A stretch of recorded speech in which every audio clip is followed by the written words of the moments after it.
오늘 우리에게 주시는 하나님의 말씀은 요한복음 6장 1절부터 13절 말씀입니다. 신약성경 152페이지 요한복음 6장 1절부터 13절 말씀을 함께 보도록 하겠습니다.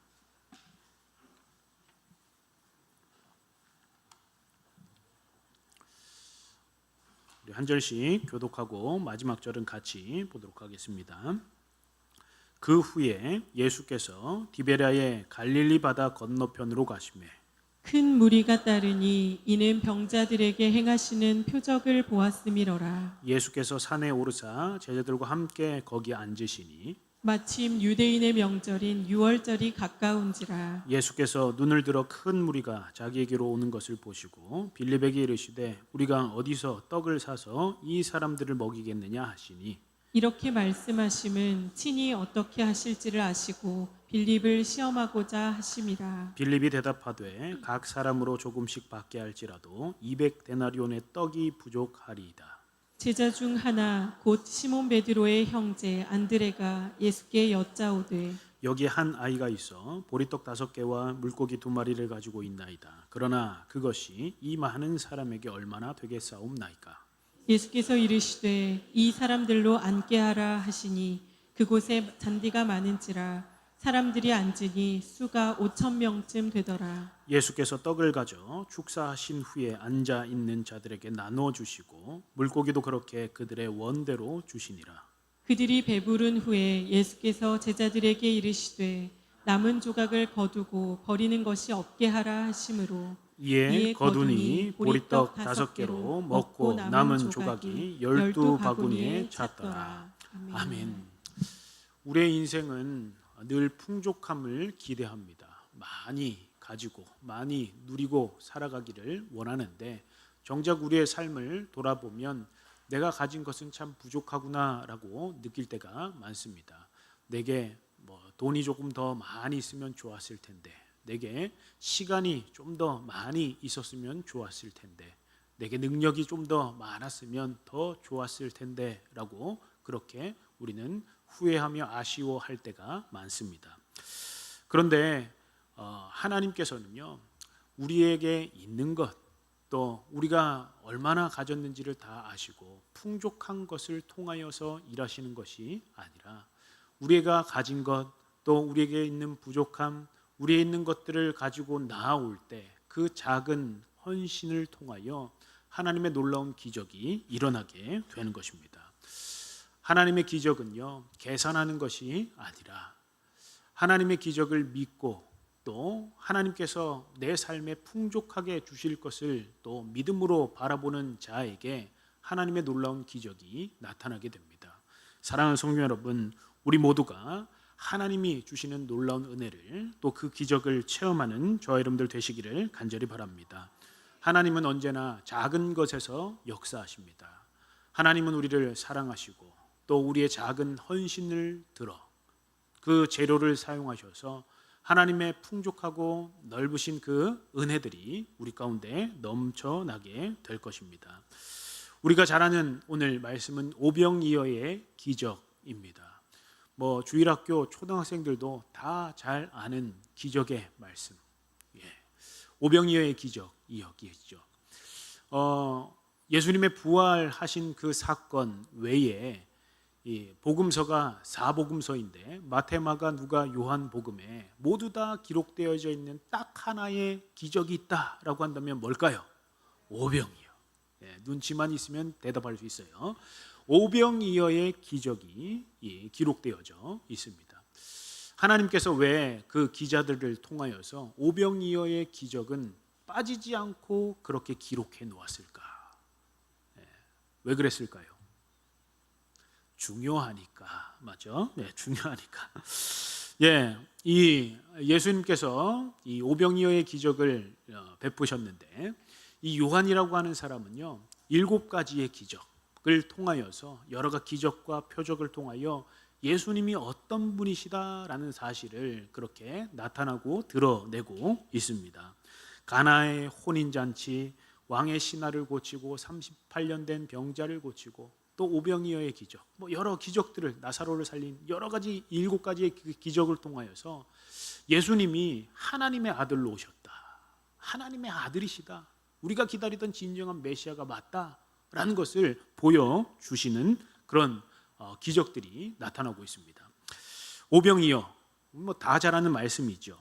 그런데 이 오병이어가 어떻게 시작되어졌는지 오늘 말씀을 통해서 한번 또 살펴보며, 또 우리에게 하나님께서 어떤 기적으로 베푸실지를 말씀을 통해 살펴보고자 합니다. 먼저 이 오병이어가 일어났던 장소는 어디입니까? 1절 말씀을 같이 한번 보겠습니다. 시작. 그 후에 예수께서 디베랴의 갈릴리 바다 건너편으로 가시매. 딱 나와 있습니다. 디베랴의 갈릴리 바다 건너편.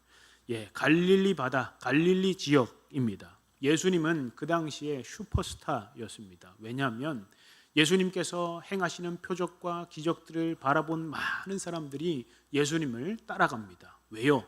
나에게도 이런 기적과 표적이 이루어지기를 바라며 그 소망을 붙잡고 예수님을 따라가게 됩니다. 예수님이 이쪽 마을로 가셨다, 그럼 수많은 무리들이 인산인해를 이루면서 예수님을 따라갑니다. 오늘 말씀에서도 몇 명의 사람이 있다라고 했습니까? 5,000명입니다. 근데 이 5,000명이 남자 성인을 이야기하는 거예요. 그 당시에 여인들 또 아이들은 계수에 들어가지 않았습니다. 5,000명이 넘는 이 수많은 그 사람들, 어린아이와 여인들까지 다 합치면 2만 명 정도 되었을 것이다 라고 그렇게 바라봅니다. 그 당시에 이 로마 당시에도 이 세금을 걷기 위하여서 인구조사를 자주 실시를 했는데, 그 당시에 이 유대 땅 팔레스타인 그 땅의 인구조사 기록을 바라보면 그 유다의 민족이 거의 한 60만 명 정도 되었다라고 그렇게 바라봅니다. 그런데 그 60만 명 중에 오늘 2만 명 정도가 예수님을 따라갔다. 30분의 1입니다. 엄청난 숫자입니다. 별 감흥이 없으시죠? 이 대한민국 그 인구가 5천만이라고 치면 150만 명 정도가 예수님을 따랐다라는 거예요. 그 정도도 안 놀라지요. 제가 검색을 해봤습니다. 전라북도 인구수가 얼마인가? 전체 인구가 170만 명이 조금 넘더라고요. 그 수많은 인파들이 예수님을 따라갑니다. 예수님을 따라가게 되는데, 지금 그 사람들이, 지금 그 무리들이, 얼마나 많은 무리들이 예수님을 따릅니까? 지금 수많은 인파였고, 당시에 로마 제국은 그 예수님을 예의주시했습니다. 왜냐하면 지금 언제 이 사람들을 동원해서 밀란을 일으킬지 모르기 때문에, 이 사람들이 정권을 뒤엎고 막 항변하며 그 로마 제국의 그 정권에 따르지 않겠다라고 한다면 지금 큰 그런 낭패에 빠지기 때문에 종교 지도자들의 입장에서도 또 예수님을 예의주시하고 있습니다. 갑자기 나타난 예수님이 수많은 무리들을 데리고 유대교가 아닌 이제 천국을 가르치시며 그렇게 하는 그 모습들을 바라보면서 많은 사람들이 그렇게 예의주시를 하고 있습니다. 그런데 오늘 갈릴리 지역이라고 했어요. 갈릴리 호수가 근처를 얘기합니다. 갈릴리 호수 가보신 분 계십니까? 성지순례. 저는 갔다 왔는데 자랑하려고 하는 게 아니라, 이제 전쟁 끝나고 이제 또 우리 성지순례 한번 가봅시다. 어쨌든 간에 이 갈릴리 호숫가에 보면 아주 비옥한 토지입니다. 그리고 갈릴리 호수가요 어마어마하게 큽니다. 그런데 그 비옥한 그 토지 가운데 그 당시에 사두개인이라고 하는 그 무리들이 있습니다. 사두개인은요 사독 제사장의 가문입니다. 이 사람들은 어떠했냐면 로마 제국과 청탁을 합니다. 우리에게 기득권을 줘라, 우리를 좀 인정해줘라. 그러면 우리가 최대한 로마 정부에 우리가 협조하겠다라고 계약을 맺은, 그래서 많은 기득권을 가진 사두개인 그 사람들이 갈릴리 주변의 그 비옥한 좋은 땅들을 많이 매입하기 시작을 했습니다. 그래서 원래 원주인이었던 그 땅 주인들은 땅을 빼앗기게 되었지요. 그리고 원래 땅 주인이 소작농으로 들어가게 되기 시작을 했다라는 거예요. 예수님 당시에도 그렇게 소작농과 그 주인의 그 싸움으로 인하여 그런 것들을 예화로 들지 않았습니까? 그래서 땅이 빼앗겨지고 그가 정말 여태까지 지켜왔던 그 땅이 빼앗겨지고 소작농으로 전락하고 많은 가난한 사람들이 그 주변 가운데 거주하고 있었습니다. 그들은 굉장히 가난한 사람들이 많이 살던 그 지역이 갈릴리 지역이었는데 하루 벌어 먹고 사는 그 사람들, 가난한 사람들이 많으니까 또 하나의 특징이 있는데 거짓 선지자가 계속 발현되어지게 됩니다. 많이 나타나서 나를 따르라, 내가 메시아다, 너희들이 기다리는 메시아가 바로 나야, 나를 따르라, 그렇게 이야기합니다. 로마와 전쟁하기 위해 내가 이 땅에 왔다. 거짓 메시아 운동이 계속 빈번히 발견되어지니까 그래서 지금 그 가운데 많은 사람들이 또 그 메시아를 따라가는 일들이 일어나게 되었다라는 거죠. 지금도 이 땅 가운데 거짓 사도가 참 많이 있죠. 교회 밖은 위험합니다. 교회 안에서 신앙생활 하시기 바랍니다. 말씀을 하나님이 주셨고 그 말씀 속에서 우리가 답을 얻어야지 더한 것 체험을 하고 또 더 다른 그런 것들을 바라지 마시기 바랍니다. 하나님이 말씀으로 주셨습니다.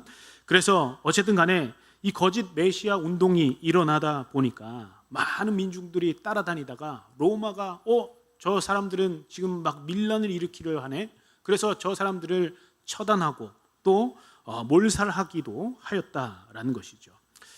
갈릴리 지역은 다른 지역에 비하여 더 로마에 독립하고자 하는 그 마음들이 풍성히 일어나게 있었다는 거예요. 열망이 많았습니다. 왜요? 지금 너무 가난하고 너무 힘들고 하루 먹고 살아가기가 쉽지 않은, 땅도 빼앗기고 이런 압제 속에 지금 살아가는 그들의 모습에 메시아만은 기다리고 있는 상황이었다라는 것이죠.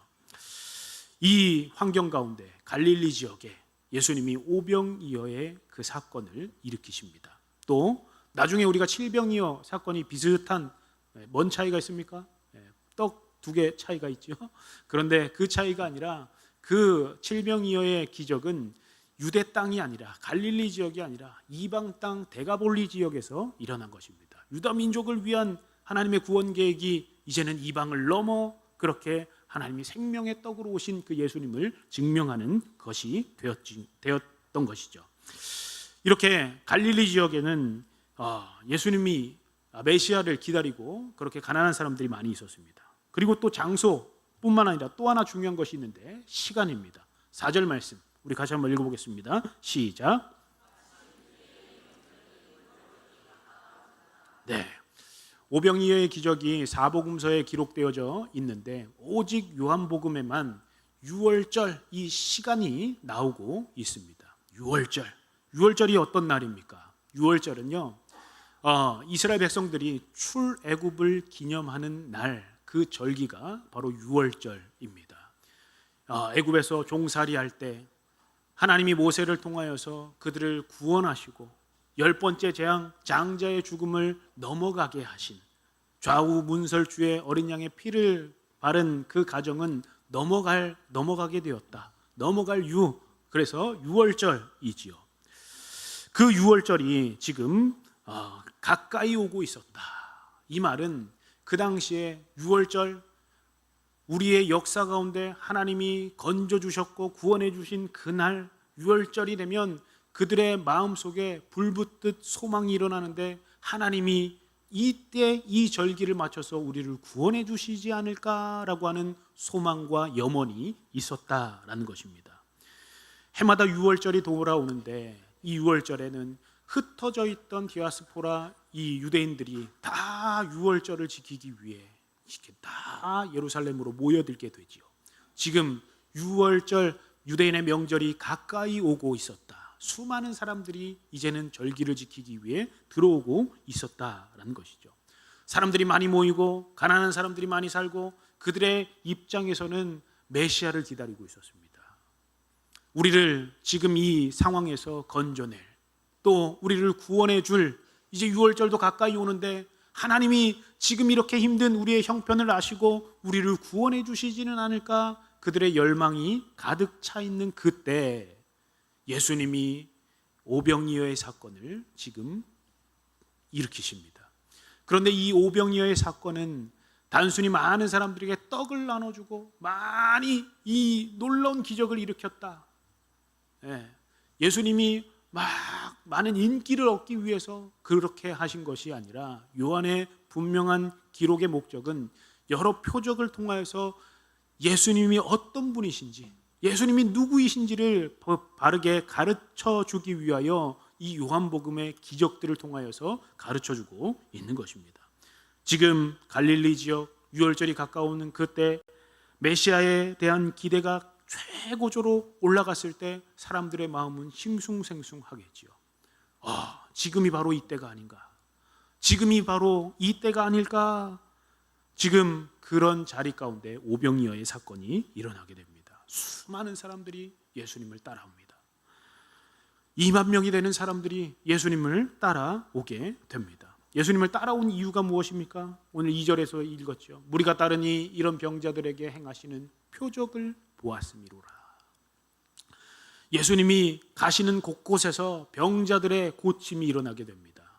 말씀만으로도 병자가 고쳐지고 또 손을 대니 그 손을 대는 그 자리에서 표적이 일어나 그 사람들이 낫게 되었습니다.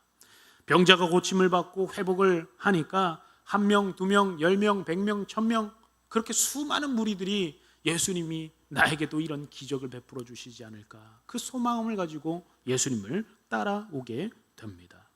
그때 예수님은 갈릴리 지역의 유월절에 지금 그들의 필요와 그들의 상황들을 다 아시고 그런 상황들을 염두에 주시고 이 오병이어의 사건을 통하여서 내가 누구인지, 내가 하나님의 아들로 오셨고 너희들을 구원할 생명의 떡으로 오셨다라는 그 사실을 보여주기 위하여 지금 이 오병이어의 기적이 나타나게 되는 것입니다.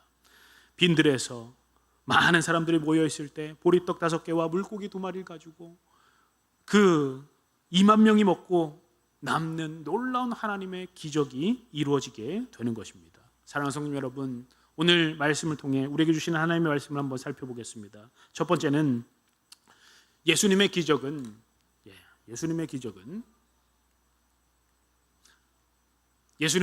사랑에서부터 시작한다라는 사실을 기억하시기를 바랍니다. 유월절도 가까이 왔고 갈릴리에 가난한 사람들이 다 모여서 병고침을 받기 위하여 수많은 무리들이 예수님을 쫓아 모여들었습니다. 그리고 예수님께서 그들을 바라보시면서 어떻게 말씀하십니까? 5절 말씀 한번 읽어보겠습니다. 시작. 예수께서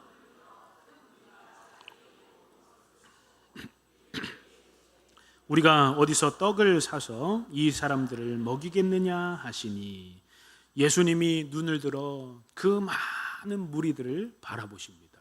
그들의 지금 기대와 소망, 지금 그들의 형편, 그들의 지금 나오고 있는 그런 자리 가운데 있는 그들의 모든 필요를 아시고 제일 먼저 오늘 이 단어가 저는 눈에 들어옵니다. 보시고. 예수님은 그 사람들을 보셨습니다. 그 사람들의 필요를 보셨고 그 사람들의 소망을 보셨고 그 사람들의 그런 아픔과 그런 모든 삶을 바라보셨다라는 것입니다. 단순히 보셨다라는 것이 아니라 그들의 모든 것을 다 아시고 보셨다라는 거예요. 가난하고 소외된 그 사람들, 메시아를 갈망하는 그들의 필요를 보셨고 지금 배고파하고 있는 그들의 모습을 바라보셨습니다. 마태복음에서는 예수님이 어떻게 표현합니까? 목자 없는 양같이 그들이 있는 것을 불쌍히 여기셨다라고 했습니다. 보시고 불쌍히 여기셨다. 다시 말하면 무엇입니까? 예수님은 그들을 보시고 사랑의 눈으로 그들을 바라보신 거예요. 그냥 바라보신 것이 아니라 지금 그들의 필요를 보시고 지금 그들의 배고픔을 보시고 그들의 아픔을 보시고 그들을 사랑하셨다라는 것입니다. 그들을 보셨다, 불쌍히 여기셨다, 다 같은 표현입니다. 사랑으로 바라보셨다라는 거예요. 그냥 형식적인 동정이 아니라 가슴 깊은 곳에서 나오시는 그 사랑이 나타나고 있습니다. 사랑하는 성도 여러분, 오병이어의 이 사건은 하나님이 우리를 사랑하시는 것에서부터 시작되어지는 줄 믿으시길 간절히 바랍니다. 부모는 자녀를 사랑하지요. 고슴도치도 제 새끼는 아주 예뻐하지요.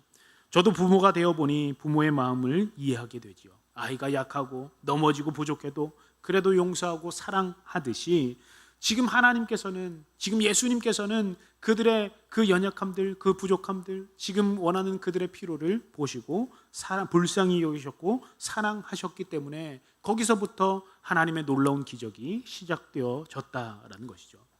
저는 지금 대신방 기간을 보내고 있습니다. 각 가정마다 돌아보면서 참 귀한 가정이구나, 귀한 분들이구나, 그것들을 느끼고, 또 한편으로는 어떻게 생각하냐면 내가 또 사랑해야 하는 대상들이구나 라는 것을 느끼고 있습니다. 사랑하면 기적이 시작되어지는 거예요. 그리고 예수님은요, 지금도 우리를 사랑하신다라는 사실을 잊지 마시길 바랍니다. 예수님은, 하나님은 지금 우리의 형편을 아시고 우리의 연약함을 아시고 우리의 필요를 아시는 분이십니다. 그 사랑하는 마음부터 시작되어지는 거예요.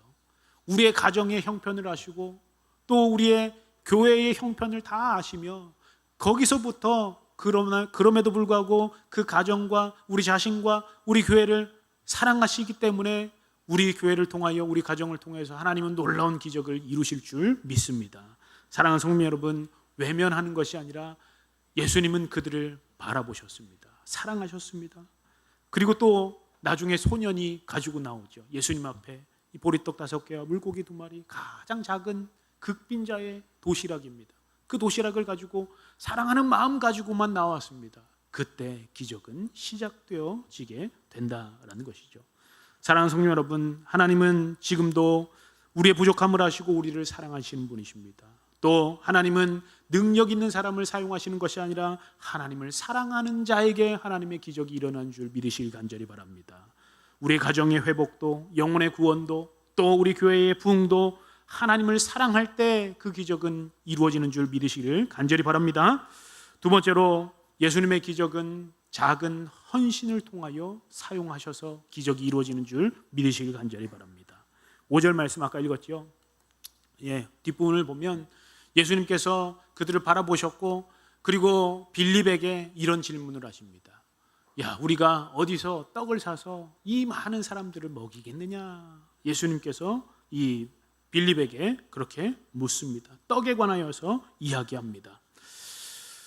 이렇게 빌립에게 질문하신 그 이유가 있죠. 6절에 보니까 이렇게 말씀하시면 친히 어떻게 하실지를 아시고 빌립을 뭐 하고자? 시험하고자, 테스트를 하고자 지금 그렇게 그 목적을 가지고 지금 예수님이 빌립에게 묻습니다.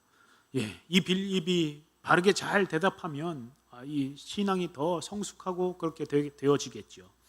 지금 그렇게 1대1로 테스트를 하는데 빌립이 어떻게 대답을 합니까? 지금 원래 예수님의 출제 의도는 바로 이것이었습니다. 5절에 보니까 아까 읽었지만 우리가 어디서 떡을 사서 이 사람들에게 먹이겠느냐? 어디서예요? 어디서 이 떡을 사서 이 많은 사람을 먹이겠느냐? 그렇게 묻습니다. 그런데 이 빌립은 어떻게 대답을 합니까? 한번 보면 어디서 맞습니다. 어디서 그렇게 이 떡을 얻겠느냐? 예수님의 진짜 원하시는 답은 이거였습니다. 예수님에게서 이 떡을 얻습니다. 그렇게 답변하기를 원했어요. 지금까지 수많은 기적과 수많은 이적들을 바라본 그 제자였던 빌립이 예수님과 함께 거하면서 예수님이 친히 우리를 위해 내려오신 살아계신 살아있는 생명의 떡입니다. 그것을 답변을 기대하셨는데 빌립은 어떻게 대답을 합니까? 7절에 빌립이 대답하되 각 사람으로 조금씩 받게 할지라도 200데나리온의 떡이 부족하리이다. 빌립은 이렇게 대답을 합니다. 200데나리온이 필요합니다. 빌립은 아마 MBTI T였을 것입니다. 계산을 막 엄청 돌렸습니다. 이 사람들 다 먹이려면 200데나리온의 떡이 필요합니다. 지금으로 따지자면 2천만 원의 이 돈이 필요합니다. 지금 내가 한두 번 다 세어봤는데 이 정도의 떡이 필요합니다. 예수님이 진짜 빌립에게 원하셨던 것은 예수님에게서 이 떡이 공급되어질 줄 믿습니다 라고 하는 그 믿음의 고백을 원했는데 지금 이 제자는 계산하기 시작을 했다라는 거예요. 그리고 또 지금 그 다음에 베드로의 형제였던 안드레가 또 툭 튀어나와서 물어보지도 않았는데 또 빌립이 대답한 그 대답보다 더 못한 대답을 하게 되지요. 8절 말씀해 보니까 우리 같이 한번 읽어보겠습니다. 시작.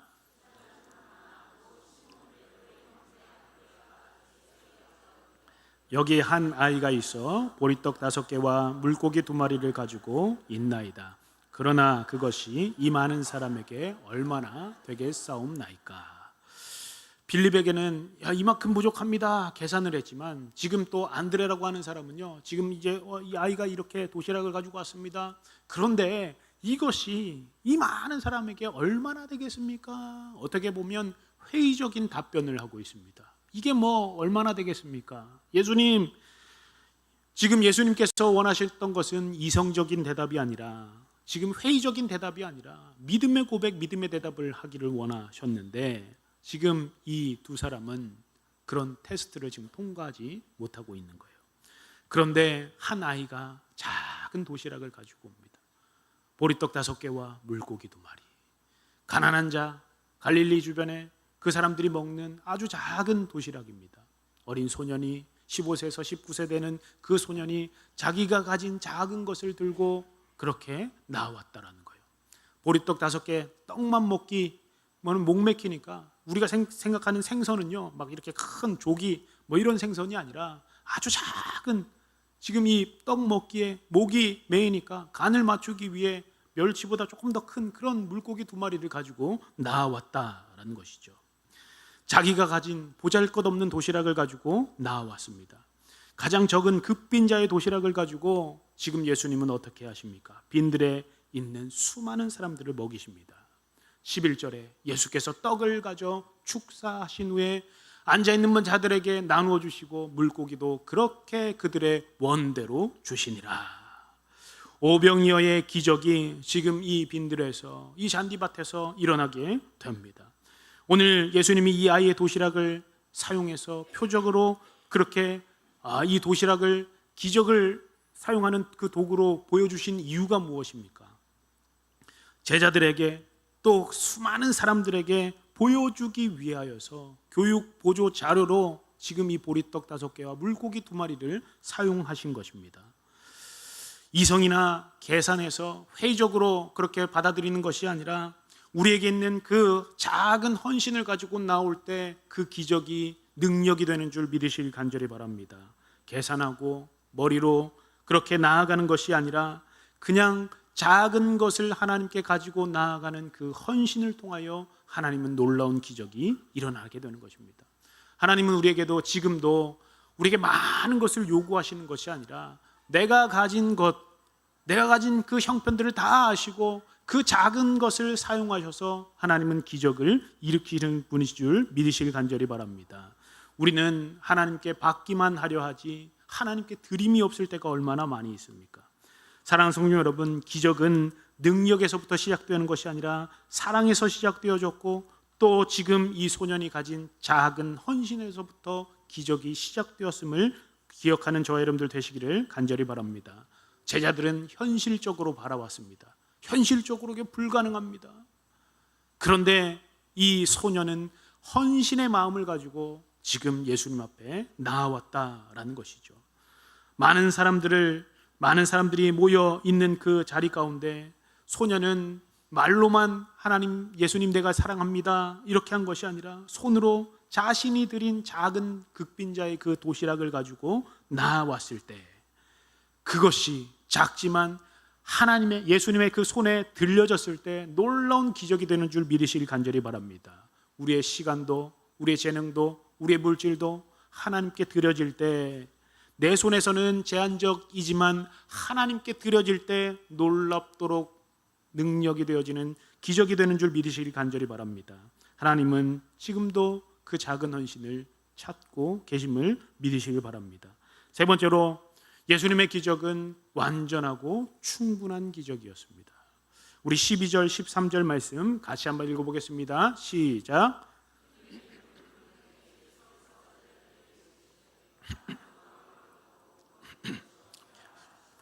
이에 거두니 보리떡 5개로 먹고 남은 조각이 12바구니에 찼더라. 여기 빨간 글자로 한번 보십시오. 그들이 배부른 후에 배불었다. 이 말은 누군가에 의해서 가득 채워졌다라는 것입니다. 3인칭 복수로 써 있습니다. 겨우 허기만 면한 것이 아니라 하나님이 원하는 만큼 주시고 풍족하게 넘치도록 부어주시는 은혜를 상징하고 있습니다. 그리고 더 놀라운 것은 몇 바구니가 남았습니까? 12바구니가 남았습니다. 12지파, 이스라엘의 12지파를 하나님이 풍족하게 넘치도록 베풀어 주시는 하나님의 은혜를 상징하고 있죠. 사랑하는 성도 여러분, 하나님은 우리의 작은 헌신을 통하여 가장 크게 또 완전하게 충분하게 채워주시는 분이신 줄 믿으시길 간절히 바랍니다. 하나님은 내 삶을 외면하지 않으시고 내 형편을 아시고 나를 사랑하시고 내 삶에서 작은 것을 드릴 때, 헌신할 때 하나님은 큰 기적으로, 완전한 기적으로 베풀어 주시는 분이신 줄 믿으시길 간절히 바랍니다. 오늘 이 오병이어가 일어나는 그 시간이 어느 때라고 했습니까? 6월절 어간이라고 했습니다. 6월절을 경험한 이스라엘 백성들은 예전에 이 떡을 바라보면서 이런 생각들을 했을 겁니다. 지금 이 떡을 먹는 것, 지금 예수님을 통해 떡 먹는 것뿐만 아니라 우리 조상 때에 광야의 시절에서 만나를 베풀어 주신 하나님의 은혜를 기억했을 겁니다. 하나님이 만나로 먹이시고 입히시고 하셨던 그 모든 놀랍도록 베풀어 주신 그 은혜를 베풀어 주셨는데, 만나의 기적에는요, 만나의 그 떡과 지금 예수님이 베풀어 주신 오병이어의 기적에 차이점이 있다라고 한다면, 만나는요 남기지 못했습니다. 하루 만에 다 먹고 내가 많이 거두어서 내일 또 먹어야지? 아니요, 그게 가능하지 않았지요. 그런데 지금 예수님이 베풀어 주신 이 생명의 잔치에서는 12바구니가 남는 그런 은혜를 베풀어 주셨습니다. 만나 때는 어떻게 보면 떡은 남길 수 없었으나 또 그 떡을 먹은 사람들은 다 죽었지만, 지금 내가 너에게 주는 이 떡은 생명의 떡이고, 내가 생명의 떡으로 와서 지금 하나님께서 주시는 완벽한 하나님의 떡을 떼어 먹는 자는 누구든지 죽지 않고 살 수 있는 그 은혜를 지금 베풀어 주고 있는 것입니다. 하늘에서 내려온 떡이 누구입니까? 예수 그리스도이시죠. 그냥 이제 하루만 먹고 사는 그 떡이 아니라 영원히 살 수 있는 예수 그리스도를 우리에게 보내어 주셨다라는 그 사실을 상징하고 있는 것입니다. 사랑하는 성도 여러분, 오늘 이 기적은 많은 떡을 만들어내는 것이 목적이 아니라 예수님이 누구인지를 알게 하는 것이었습니다. 예수님은 우리의 생명의 떡으로 오셨고, 그 예수님을 믿는 믿음으로 우리는 영원한 생명을 얻는 줄 믿으시길 간절히 바랍니다. 기적보다 더 큰 선물은 예수님 자신이었던 거예요. 사랑하는 성도 여러분, 우리는 하나님을 너무 작게 생각하지는 않습니까? 기도도 작게 하고 기대도 작게 하지는 않습니까? 그러나 하나님은 우리에게 넘치도록 채워주시는 분이신 줄 믿으시길 간절히 바랍니다. 사도 바울은 이렇게 고백하였습니다. 우리 에베소서 3장 20절 같이 한번 읽어보겠습니다. 시작. 우리가 건대서 역사하시는 더 넘치도록 능히 하실 이 그분이 누구십니까? 우리 하나님이신 줄 믿으실 간절히 바랍니다. 사랑하는 성도 여러분, 오늘 말씀을 정리하겠습니다. 오늘 말씀은 우리에게 세 가지를 가르쳐 줍니다. 예수님의 기적은 사랑에서부터 시작되어진다는 사실을 기억하시길 바랍니다. 하나님은 우리를 사랑하십니다.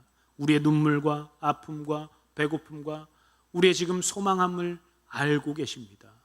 그것을 알고 계시고 우리를 사랑하시기 때문에 우리에게는 지금도 놀라운 기적이 이루어질 줄 믿으시길 간절히 바랍니다. 둘째로, 예수님의 기적은 작은 헌신을 통해서 그 재료가 되었음을 기억하시길 바랍니다. 보리떡 5개와 물고기 2마리, 극빈자의 가난한 그 도시락을 가지고 예수님의 손에 드려졌을 때, 사랑으로 드려졌을 때 그것이 놀랍도록 크게 역사하시는 그런 은혜가 된 줄 믿으시길 바랍니다. 세 번째로, 예수님의 기적은 완전하고 충분하다라는 사실을 기억하시길 바랍니다.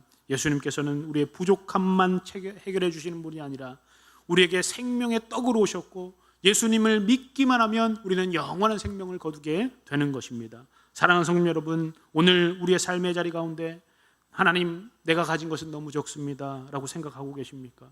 그 작은 것을 한번 드려보시기 바랍니다. 내가 가진 것을 하나님께 헌신해 드려보시길 바랍니다. 우리에겐 작은 것이 될지 몰라도 예수님의 손에 들려지게 되면 놀랍도록 크게 역사되어지는 기적이 되는 줄 믿으시길 간절히 바랍니다. 사랑하는 성도 여러분, 예수님의 사랑 안에 있을 때 우리는 또 그 안에서 부족함이 은혜의 통로가 되고 우리의 헌신이 기적의 씨앗이 되어 우리의 삶은 늘 하나님이 풍족히 채워주시는 은혜가 있을 것입니다. 그런 은혜가 우리의 삶의 자리 가운데 늘 넘쳐나는 저 여러분들 되시기를 간절히 바랍니다.